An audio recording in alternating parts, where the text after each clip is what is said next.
उद्योगीले राजनीति गरे प्राधिकरण एक्सनमा उत्रिन सक्छ। कुलमान घिसिङ अभिनेता पहल शाहको थुन्चेक बहस आज हुँदै। नेपाल आयल निगमले फेरि बढायो इन्धनको मूल्य, अब पेट्रोल प्रति लिटर 160 रुपैयाँ हुने। अभिनेता भुवन केसी काठमाडौँको मेयरमा उठ्ने, 13 जिल्लामा फैलियो बर्ड फ्लू, उच्च सतर्कता अपनाउन आग्रह। राजा हुँदा न्याय हुन्थ्यो, अहिले देशद्रोहीले देश चलाए प्रवक्ता शाही। चुनावको मुखमा विप्लवको पार्टीमा छर्कियो विवाद, एमालेको नाममा पखेडा। नेपाल आयल निगमले खाना पकाउने ग्यासको मूल्य बढायो, मधेसलाई रुझाउँदै ओली म मधेसी नै हुँ, मधेसमा हलो जोतेको छु, भैँसीमा चढेर वस्तु चलाएको छु। गायिका रचना रिमाल मैदान प्रवेश गरेर ट्रफी उचालेको विषयमा क्यानले सोध्यो स्पष्टीकरण। 5 दिनदेखि उठेन फोहोर, सरकार लाचार। वैशाखदेखि फिल्म प्रदर्शनको शेयर बाँडफाँड सम्बन्धी नयाँ नियम लागू हुने। पशुपतिमा तलब धानदेखि मासिक 2 लाख रुपैयाँसम्म। कङ्गोमा नेपाली शान्ति सैनिकमाथि विद्रोहीको आक्रमण, 1 जनाको निधन। रेलमा मालवाहक बोगीको व्यवस्था गर्न व्यवसायीको माग।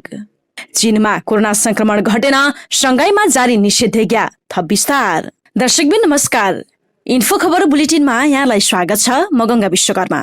सदा जस्तै आज पनि देश विदेशका ताजा महत्वपूर्ण समाचारको साथमा हामी उपस्थित भइसकेका छौं। यो समाचारलाई अन्तिमसम्म हेरी आफ्ना मनमा लागेका कुराहरू निधक्कसँग कमेन्ट बक्समा लेखेर छाड्नुहोला। साथसाथै दर्शकबिन, तपाईहरू कुन ठाउँबाट, कुन देशबाट, कुन जिल्लाबाट हाम्रो यो भिडियोलाई हेर्दै हुनुहुन्छ, कृपया त्यही पनि कमेन्ट गर्नुहोला।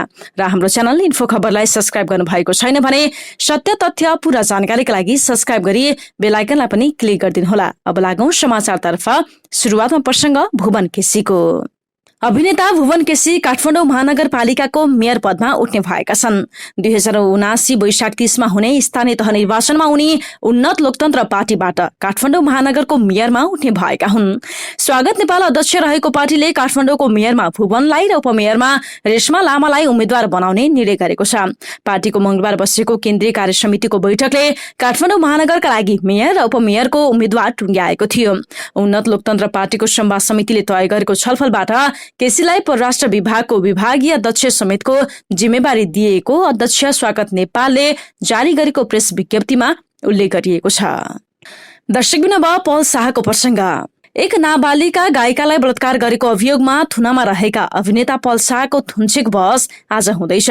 जिल्ला अदालत नवलपुरमा आज शाह विरुद्धको मुद्दामा थुन्चेक बहस शुरू हुन लागेको हो। त्यसका लागि मंगलबार नै शाहलाई तनहुँ कारागारबाट नवलपुर लगिएको थियो। शाह विरुद्ध तनहुँ र नवलपुर जिल्ला अदालतमा जबरजस्ती करडी मुद्दा दर्ता भएको छ। मंगलबार नवलपुरका जिल्ला न्यायाधीश अर्जुन अधिकारीको इजलासले पहलको बयान लिएको थियो। आज नवलपुरमा सुरुमा सरकारी वकिलको तर्फबाट बहस हुने र पछि शाहको तर्फबाट 9 जना वकिलहरूले बहस गर्ने तयारी गरेका छन्। हिजो अधिकारीको इजलासले नै बयान लिएका कारण थुन्चेक बहस पनि उनैको इजलासले गर्ने नवलपुर जिल्ला अदालतका सूचना अधिकारी लाल बहादुर छेत्रीले जानकारी दिएका छन्। नाबालिका गायिकालाई बलात्कार गरेको अभियोगमा शाह विरुद्ध नवलपुरमा चैत्र 3 गते जबरजस्ती करडी मुद्दा दायर भएको थियो। मुलुकी अपराध संहिता 2074 को दफा 219 को 1 र 2 को अनुसार कसुर गरेको दावी गर्दै शाह विरुद्ध नवलपुर र तनहुँ जिल्ला अदालतमा मुद्दा दायर भएको थियो। दर्शकबिन, अब कुलमान घिसिङको प्रसंग। यति बेला देशका उद्योगीहरू नेपाल विद्युत प्राधिकरणले बिजुली काटेर लोडसेडिङ शुरू गरेको आरोप लगाउन थालेका छन्। प्राधिकरणले उद्योगीहरूलाई बिजुली दिने आश देखाएको र कोभिड महामारीबाट तङ्ग्रिँदै गरेका उद्योगीलाई 14 घण्टासम्म लोडसेडिङ गरेको उद्योगीको आरोप रहेको छ। तर प्राधिकरण भने अन्तर्राष्ट्रिय बजारमा कोइलाको मूल्य बढेर भारतमा बिजुली महँगो हुँदा केही दिन आयातमा समस्या भएको बताउँदछ। मुस्किलले 1 साता बिजुली आपूर्तिमा समस्या हुँदा उद्योगीले राजनीति गरेको प्राधिकरणले बताउन थालेको छ। यो समस्यामा वास्तविक उद्योगी जसले 20-30 मेगावाट बिजुली प्रयोग गर्दै आएका छन् उनीहरूले केही पनि बोलेका छैनन्। जुन उद्योगीले 1 मेगावाटको पनि लोड प्रयोग गरेको छैन उनीहरूले प्राधिकरण विरुद्ध राजनीति गरे। उद्योगीहरूले राजनीति गर्नु भएन, प्राधिकरण चाहिँ उद्योगको प्राङ्गणमा आएर चाहिए जति बिजुली लिनुहोस् हामी दिन्छौँ भन्ने, अनि उद्योगी चाहिँ प्राधिकरणले लोडसेडिङ गर्यो भनेर 2 दिनलाई आएको समस्यालाई प्रचार गर्दै हिँड्ने। उद्योगीहरूले यही शैलीमा राजनीति गरिरहेमा प्राधिकरण एक्सनमा उत्रिन सक्छ। यति बेला उद्योगी नेता बनेर राजनीति गरिरहेका छन्। दर्शकबिन, अब बर्ड फ्लूको प्रसंग। कृषि तथा पशुपन्छी विकास मन्त्रालयले बर्ड फ्लू संक्रमण बढेको भन्दै उच्च सतर्कता अपनाउन कृषकहरूसँग आग्रह गरेको छ। झण्डै 2 महिनाको अवधिमा 4वटा प्रदेशका 13 जिल्लामा बर्ड फ्लूको संक्रमण देखिएको विभागले बताएको छ। गत 11 माघमा सुनसरीमा पहिलो पटक देखिएको संक्रमण अहिले 4वटा प्रदेशका 13 जिल्लामा फैलिएको पशु सेवा विभागका महानिदेशक डाक्टर रामनन्दन तिवारीले बताएका छन्। प्रदेश नम्बर 1 मध्य प्रदेश, बागमती र गण्डकी प्रदेशका जिल्लाहरूमा संक्रमण देखिएको तिवारीको भनाइ छ। संक्रमण फैलिने अवस्थामा देखिएको छ। संक्रमण देखिएको ठाउँमा परीक्षण, निसंक्रमण र कुखुरा नष्ट गर्ने कार्यलाई तीव्रता दिएका छौं। महानिदेशक तिवारीले भने बर्ड फ्लू नियन्त्रण बाहिर छैन, तर फैलिन नदिन उच्च सावधानी अपनाउनु पर्ने निष्कर्षमा हामी पुगेका छौं। संक्रमण भेटिएको ठाउँमा अन्यत्र पशुपन्छीको ओसार पोसार नगर्न र पन्छी पालन गर्ने उच्च सतर्कता अपनाउने सम्बन्धमा विभागले व्यवसायीलाई निर्देशन दिएको पनि विभागले बताएको छ। दर्शकबिन अब पेट्रोल मूल्य वृद्धि यस सम्बन्धी प्रसंग। पछिल्लो 6 महिनामा सरकारले पेट्रोलको मूल्य प्रति लिटर 24 रुपैयाँले बढाएको छ। गत कार्तिकमा प्रति लिटर 136 रुपैयाँ रहेको पेट्रोलको मूल्य मंगलबार मध्यरातीबाट लागू हुने गरी 160 रुपैयाँ पुगेको छ। 4 दिन अघि इन्डियन आयल कर्पोरेसनले पेट्रोलको मूल्य प्रति लिटर 1 रुपैयाँ घटाएर पठाए पनि अन्य इन्धनको मूल्य बढाएको थियो। आयल निगमले समग्रमा डिजेल, मट्टीतेल र पेट्रोलको मूल्य लिटरमै 5 रुपैयाँ बढाएको छ भने ग्यास प्रति सिलिन्डर 25 रुपैयाँ, इन्धनको मूल्य घटेको मौका समाएर तत्कालीन केपी शर्मा ओली नेतृत्वको सरकारले लिटरमै 15 रुपैयाँ कर बढाएको थियो। अहिले पेट्रोलको मूल्य हालसम्मकै उच्च बिन्दुमा पुगेको छ, तर सरकारले अनावश्यक कर र नीति विपरीत लगाएको कर घटाउन मानिरहेको छैन। आर्थिक वर्ष 76-77 मा तत्कालीन अर्थमन्त्री डाक्टर युवराज खतिवड़ाले बजेट वक्तव्य मार्फत डिजेल र पेट्रोलमा 10 रुपैयाँ भन्सार शुल्क र 5 रुपैयाँ पूर्वाधार विकास कर वृद्धि गरेका थिए। त्यसपछि भन्सार महसुल 25 रुपैयाँ र पूर्वाधार विकास कर 10 रुपैयाँ प्रति लिटर पुर्याइएको थियो। सड़क मर्मत, सम्भार, प्रदूषण शुल्क, मूल्य अभिवृद्धि कर गरेर पेट्रोलमा 62 रुपैयाँ कर पुर्याएको छ। 160 रुपैयाँ लिटरमा पेट्रोल बेच्दा डिजेलमा पनि 43 रुपैयाँ राखेको छ। दर्शकबिन अब ज्ञानेन्द्र शाहीको प्रसंग। राष्ट्रिय प्रजातन्त्र पार्टी राप्रपाका प्रवक्ता ज्ञानेन्द्र शाहीले राजा हुँदा देशमा न्याय हुने गरेको तर अहिले अन्याय फैलिएको बताएका छन्। राजा हुँदा न्याय हुन्थ्यो, अहिले देशद्रोहीले देश चलाएका छन्। राप्रपा रूपन्देहीले सोमबार आयोजना गरेको आमसभामा उनले भने अब जनता न्याय माग्न कहाँ जाने। 3 वर्षमा 1 अर्ब 8 करोड बजेट सिद्धार्थनगर आएको र 50 करोड 8 लाख बेरोजी भएको, जसमध्ये 17 करोड मोजमस्तीमा खर्च भएको सुनाउँदै प्रवक्ता शाहीले यसको हिसाब जनताले लिनुपर्ने बताएका छन्। बुद्ध भूमिमा अन्याय र अत्याचार बढी भएको उल्लेख गर्दै प्रवक्ता शाहीले शान्ति भूमिमा पनि यस्तो भएकाले राष्ट्रघातीलाई कहिल्यै नस्वीकार्ने सुनाएका छन्। देशको अबको लडाई शिक्षा, स्वास्थ्य, सुशासन र यही देशमा रोजगारीको हुने उनले बताएका छन्। विश्वभर नभएको सुन्दर र सम्पदा युक्त देश नेपाल रहेकाले यसलाई सुधार्न जरुरी रहेको उनले बताएका छन्। यसका लागि राप्रपाले यो देशको नेतृत्व गर्ने प्रवक्ता शाहीको भनाइ छ। दर्शकबिन अब विप्लव विवादको प्रसंग।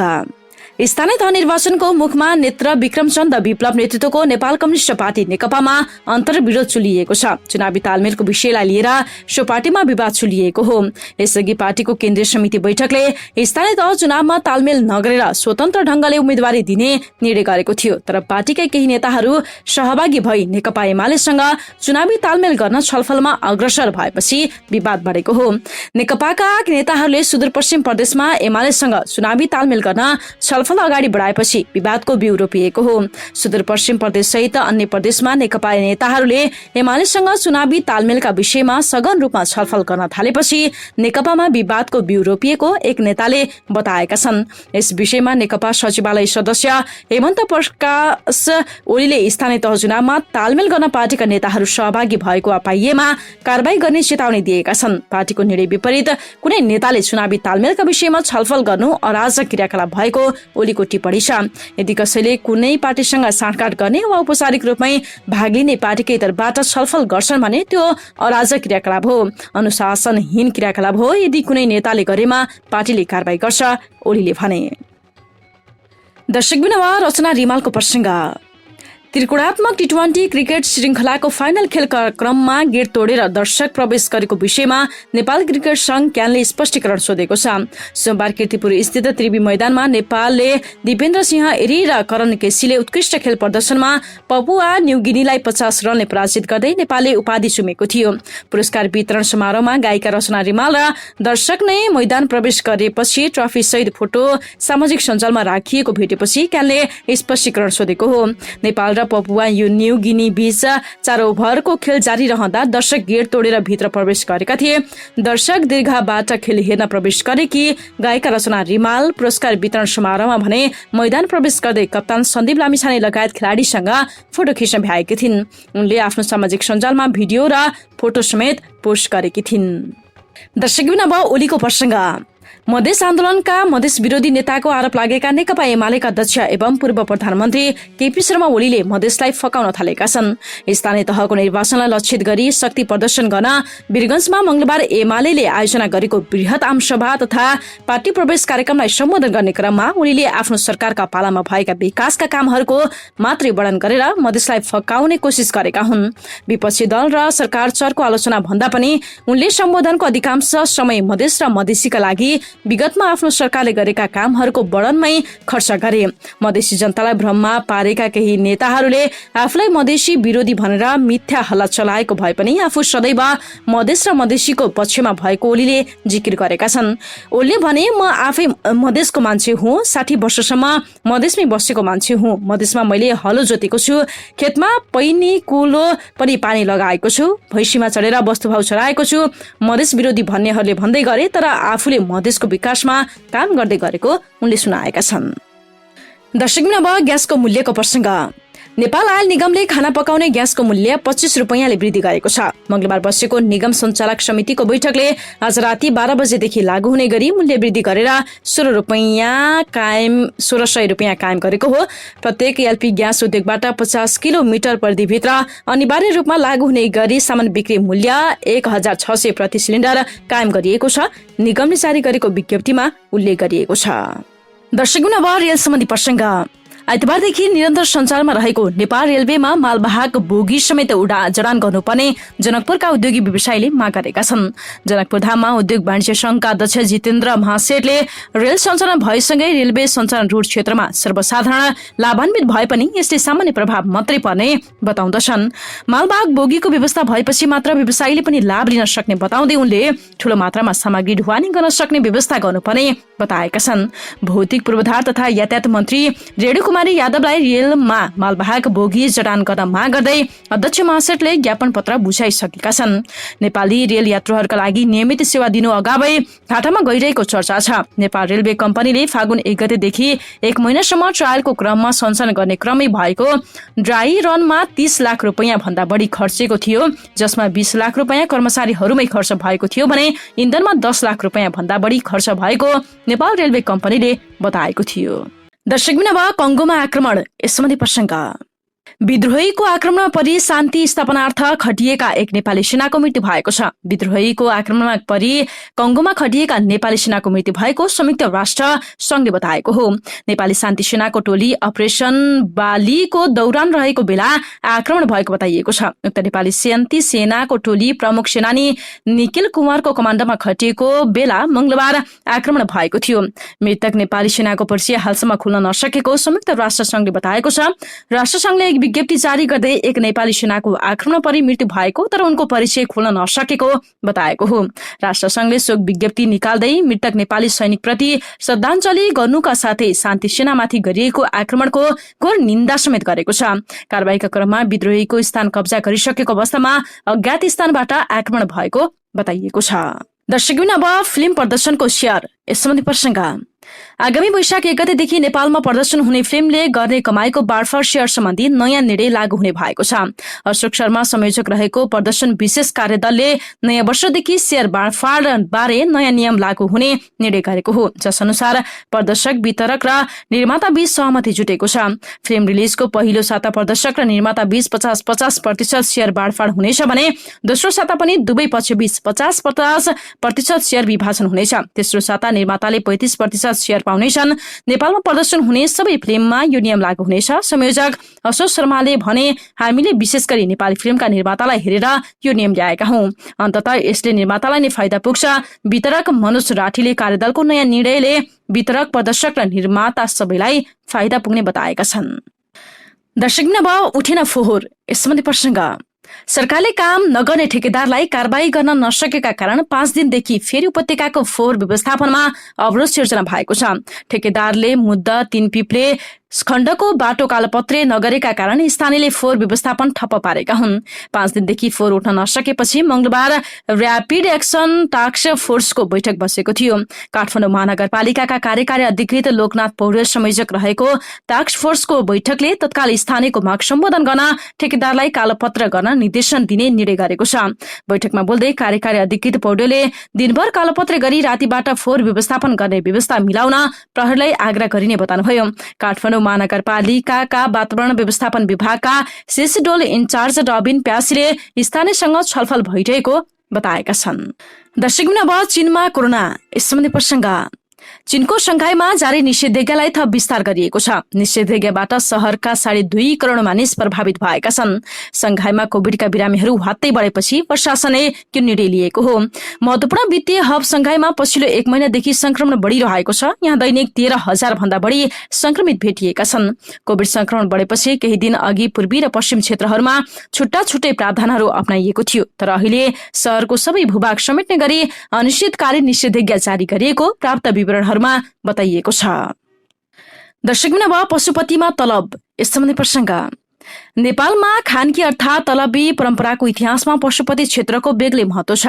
लामो इतिहास जोडिएको यस प्रथाको परम्परागत र आधुनिक रूप अझै पनि पशुपति क्षेत्रमा पाइन्छ। पारिश्रमिकका लागि धान दिने लिने चलनदेखि आधुनिक रूपमा उच्च रकमको तलब पशुपति क्षेत्रमा पाइन्छ। धानको हिसाबमा तलब दिइने भए पनि त्यसको गणना भने रुपियाँमा गर्ने चलन अहिले पनि रहेको छ। पारिश्रमिक बापत धानको सट्टा रकम पाउने भएपछि पशुपति भण्डार तहबिलका रकमी कर्मचारी पनि खुसी भएका छन्। धान कुटाउन समस्या हुने भएपछि त्यस बराबरको रकम उपलब्ध गराउने गरिएको छ। रकमीको नियुक्तिका लागि शैक्षिक योग्यता आवश्यक पर्दैन। उनीहरूले परम्परादेखि नै पुर्खाको काम धान्दै आएका छन्। हवस् त दर्शकबिन, इन्फो खबर बुलेटिन अहिलेका लागि यति नै। यदि हाम्रो च्यानललाई सब्स्क्राइब गर्नु भएको छैन भने सत्य तथ्य पूरा जानकारीका लागि सब्स्क्राइब गरी बेल आइकनलाई पनि क्लिक गरिदिनु होला। समाचार अन्तिमसम्म हेरिदिनु भएकोमा यहाँलाई धेरै धेरै धन्यवाद। यो समाचारलाई लाइक, कमेन्ट र साथीभाइलाई शेयर गर्न नबिर्सिनु होला। र हाम्रो लागि केही सल्लाह सुझाव टीका टिप्पणी छन् भने यहाँले कमेन्ट बक्समा जानकारी लेख्न सक्नुहुनेछ। अहिलेका लागि भने म गंगा विश्वकर्मासँगै सम्पूर्ण टिमलाई बिदा दिनुहोस्। नमस्कार। तपाईँ इन्फो खबर हेर्दै गर्नुहोला। हामी निरन्तर अपडेटमा छौं।